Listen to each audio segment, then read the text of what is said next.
আসসালামু আলাইকুম বন্ধুরা, কেমন আছে সবাই? তো এবছর আমরা কিছু ভুট্টা লাগিয়েছিলাম।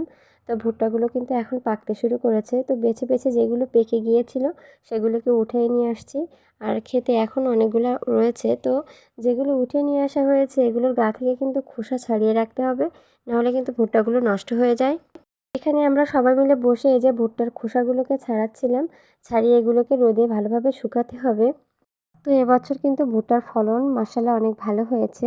তো ভুট্টা কিন্তু অনেক উপকারী একটা খাদ্যশস্য। এগুলো আমাদের শরীরের জন্য অনেক উপকারী। তো এখানে কিন্তু দেখুন ভুট্টার থেকে ভুট্টার খোসার পরিমাণটাই বেশি হয়েছে। আর এই খোসাগুলোকে কিন্তু আমরা গরুকে খাওয়াবো। ভুট্টার খই কিন্তু খেতে অনেক মজা। এছাড়া ভুট্টা পুড়িয়ে খেতে কিন্তু অনেক মজা লাগে। তো ভুট্টার খোসাগুলো তো ছাড়ানো শেষ। এখন কিন্তু এগুলোকে রোদে খুব ভালোভাবে শুকাতে হবে। তারপরে মেশিনে নিয়ে যেতে হবে। তারপরে এগুলোকে গুঁড়ো করে নিয়ে আসবে।